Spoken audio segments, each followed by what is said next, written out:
First off, I appreciate you all for having me here today. It's always special for me to talk to young people because I see the future in this room. I see the next wave of leaders, innovators, and game changers. But the real question is, are you ready? Are you ready to sacrifice for your dreams? Are you ready to give everything you have? Because I'm telling you now, the difference between those who make it and those who don't, it's not talent, it's not luck. It's discipline, focus, and an obsession with getting better. People talk about chasing their dreams like it's some destination they have to reach. But let me tell you, the dream isn't about the end result. The dream is in the work, in the sacrifice, in the grind. When I was 12 years old, I had the worst summer of my life.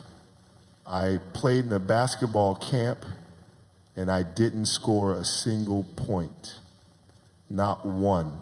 I was embarrassed, I was frustrated, and I had two options: give up or get better. And I made a decision right there. I told myself, if I want to be the best, I have to outwork everyone. Every single day. So I trained relentlessly. I watched film when other kids played video games. I shot free throws while my friends were at parties.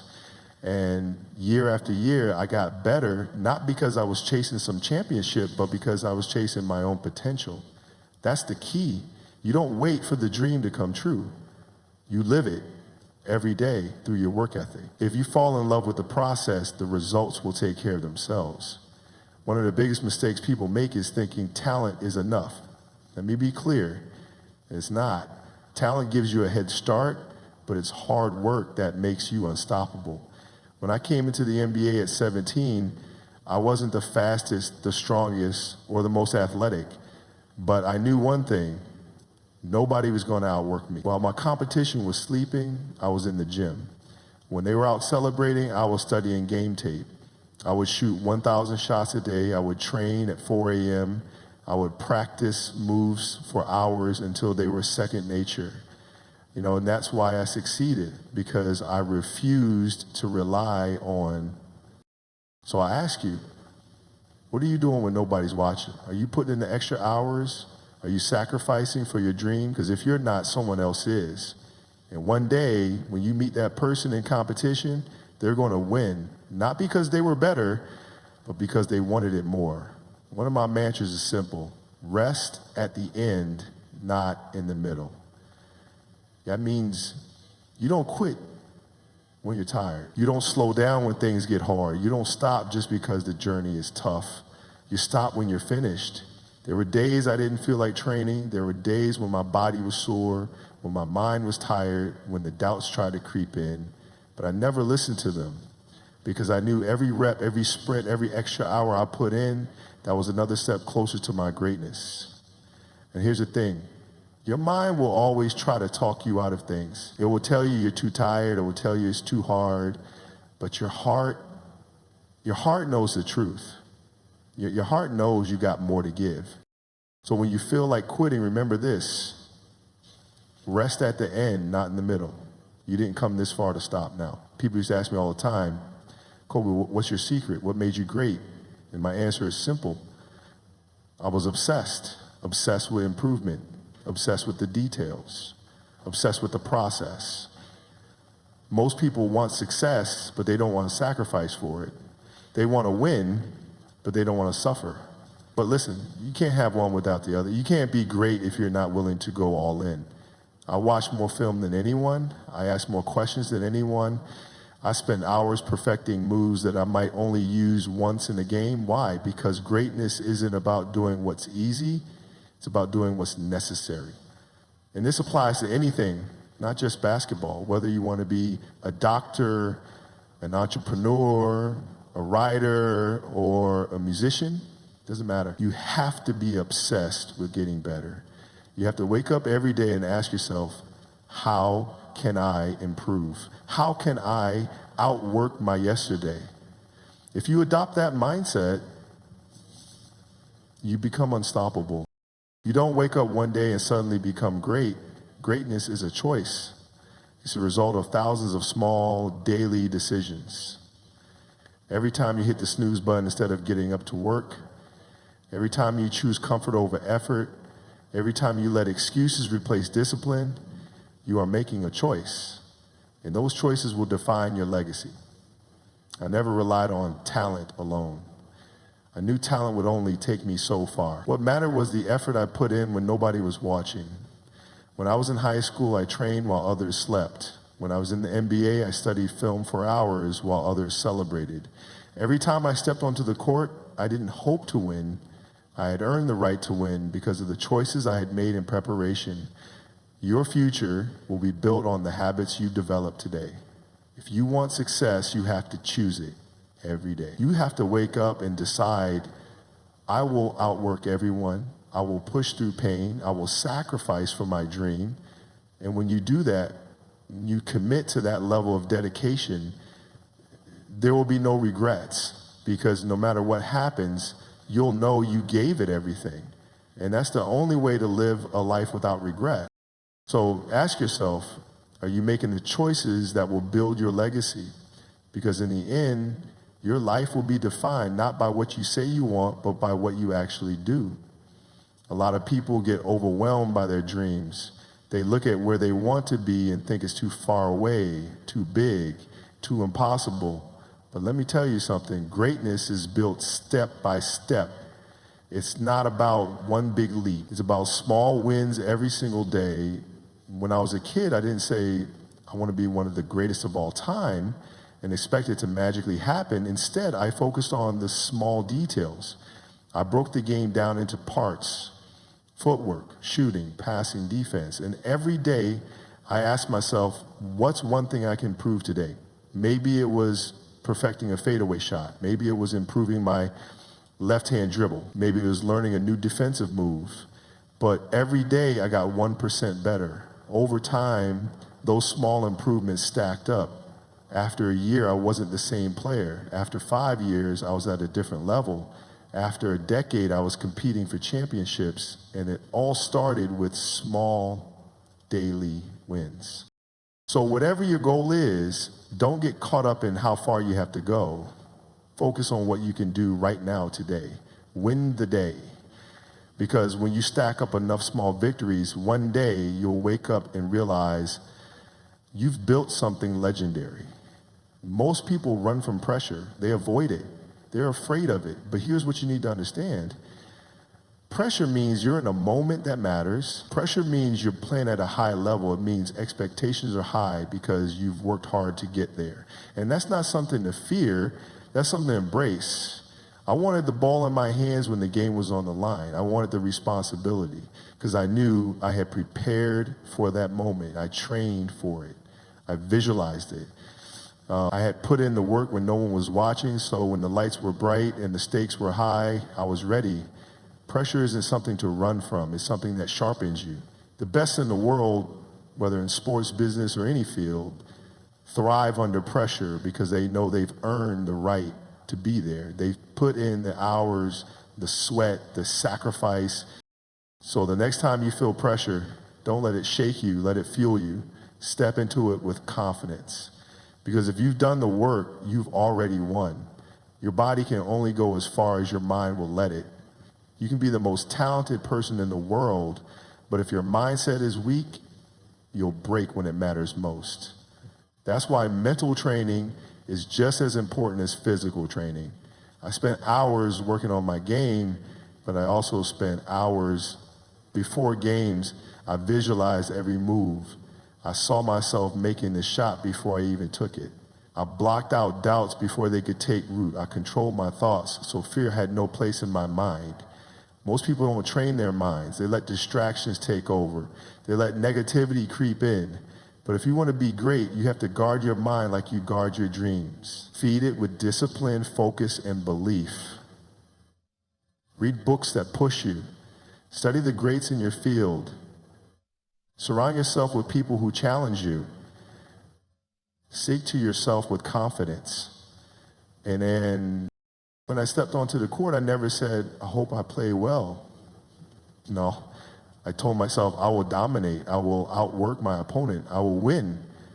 And because I believed it, I made it happen. Your mind is either your greatest weapon or your biggest weakness. Train it, strengthen it, protect it, and watch how far you can go. Too many people are afraid to fail. They're scared of making mistakes, of looking bad, of losing. But let me tell you, failure isn't the opposite of success. Failure is part of success. I missed over 400 zero shots in my career. I lost more than 400 games. I failed over and over again, but every failure made me better. Every missed shot taught me something. Every loss fueled my hunger to improve.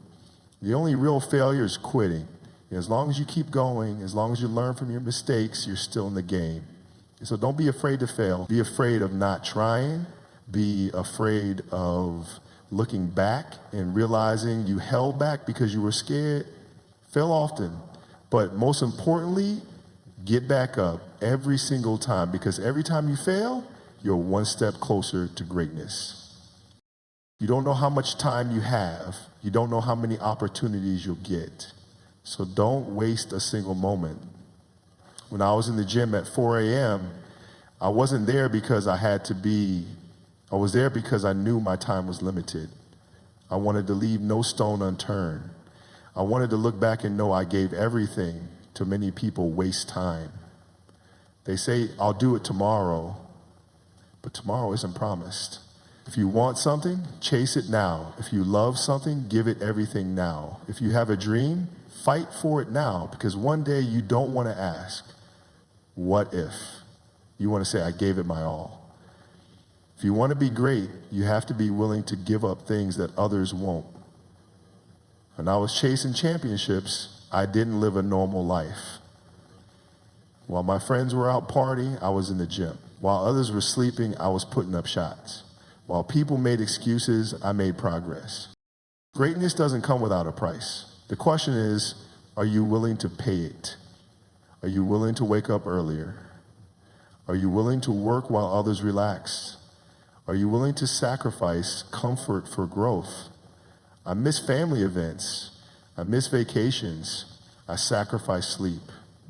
But every time I held up that championship trophy, I knew it was worth it. If you want to be great, you have to understand this.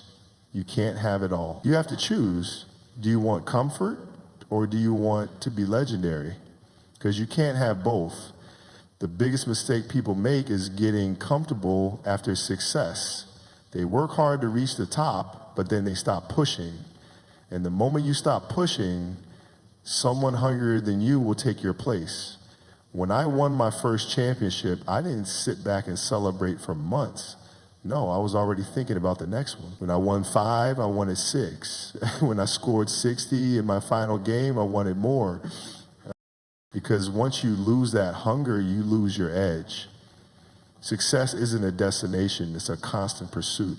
Every day you have to wake up like you're still chasing something. That's why Michael Jordan won 6 rings. That's why Tom Brady played into his 40S. That's why the greats never stop. Because once you think you've made it, you're already losing. So if you achieve something big, enjoy it for a moment, but then get back to work, because greatness isn't about what you've done, it's about what you're still willing to do. Everyone wants the glory, but very few are willing to do the work when no one is around.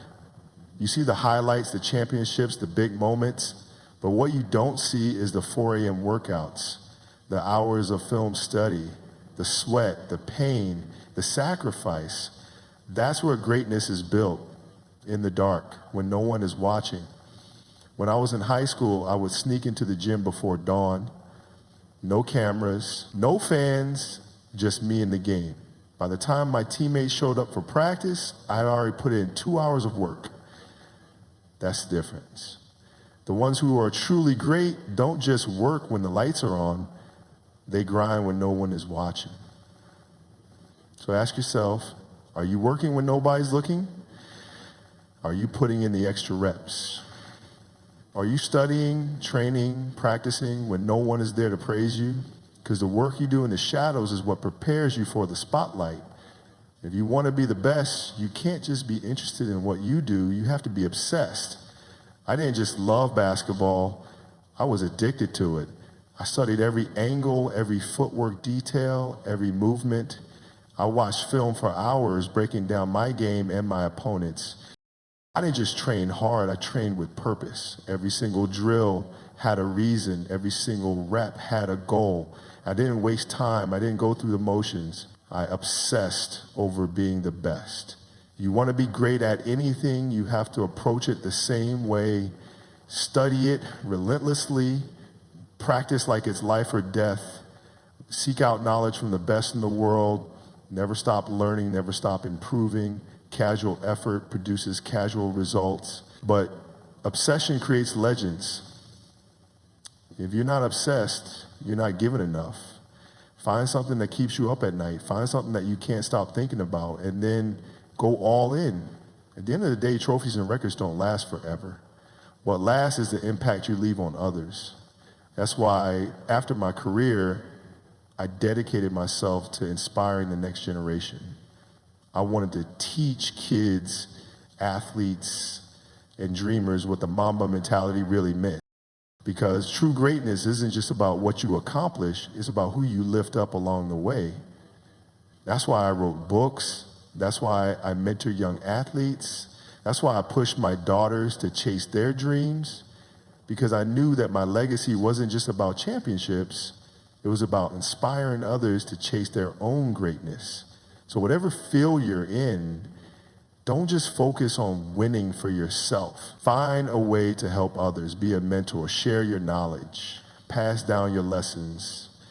Because the greatest impact you can have isn't just what you do, it's who you inspire. A lot of people chase flashy moves, shortcuts, or overnight success. They want to be great, but they ignore the foundation of greatness, the fundamentals. When I trained, I didn't just practice trick shots or highlight reel moves. I drilled the basics every single day. Footwork, passing, shooting form, defense. These weren't just things I learned once and moved on from. They were the foundation of everything. The best players, the best musicians, the best business minds, their secret isn't magic. It's mastering the basics at an elite level. Michael Jordan had the most precise footwork because he practiced it thousands of times.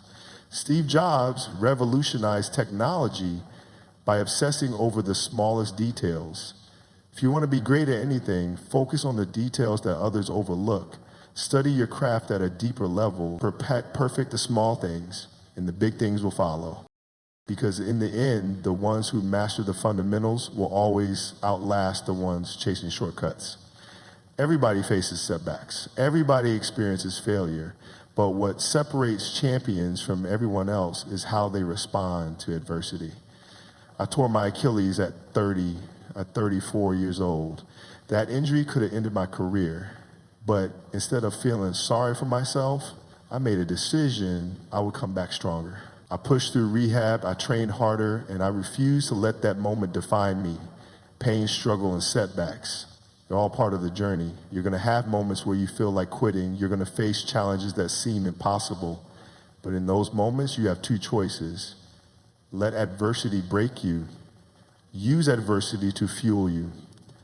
I always chose the second option, because pain is temporary, but quitting is forever. When life hits you hard, don't back down. Stand up, push forward, and prove to yourself that nothing can stop you. That's how champions are built. One of my favorite sayings was, the job's not finished. I didn't celebrate at halftime. I didn't relax after winning one championship, because as long as there was more to accomplish, the job wasn't done. Too many people get satisfied too early.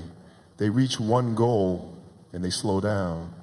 But if you want to be great, you can't stop. You have to keep pushing, keep evolving, and keep improving. We were up 2-0 in the NBA Finals. A reporter asked me why I wasn't smiling. I told him, well, what's there to be happy about? The job's not finished. That's the mindset you need. No matter how much you accomplish, there's always another level. Never settle, never stop working, keep climbing, because the moment you think you've arrived, someone else is already outworking you. People love to talk about talent. They say he was born with it. They act like greatness is something you're either given or not, but I never believed that. Talent is just potential. Hard work is what turns potential into greatness. There were plenty of guys more athletic than me, faster than me, stronger than me, but they weren't willing to work like I did. While they slept, I worked. While they rested, I trained. That's why I passed them. That's why I became one of the greatest. If you want to be the best at what you do, you have to commit to this mindset. Show up every single day. Do more than everyone else. Push yourself beyond what's comfortable. Because talent can only take you so far. Hard work will take you the rest of the way. The question isn't, are you talented enough? The real question is, are you willing to outwork everyone? Confidence isn't something you're born with. It's something you earn through preparation. People always ask me why I was so fearless on the court. The answer was simple. I prepared more than anyone. I took thousands of shots every day, so I trusted my jumper. I studied my opponents so deeply that I knew their moves before they made them. When I stepped on the court, there was nothing to fear because I had already done the work. That's how confidence is built. Not through hype, not through words, but through relentless preparation. If you want to be confident in your abilities, put in the work behind the scenes. Train harder than everyone else. Study your craft until you know it inside and out. When you prepare like a champion, you'll play like one. So don't wait for confidence to find you. Build it with your work. People who tell you you're not good enough. People who laugh at your dreams. Let them talk. Then use it as fuel. Early in my career, they said I shot too much. They said I'd never win without Shaq. They said I wasn't a leader. Instead of letting it break me, I turned it into motivation. Every negative word, every doubt, I stored it in my mind and used it to push harder. When I was tired, I remembered the critics. When I wanted to rest, I remembered the doubters. And when I won, I made sure they saw it. People always have opinions, but at the end of the day, their words don't define you, your work does. So when someone tells you that you can't do something, smile and say, watch me, then go out and prove them wrong. Mamba mentality.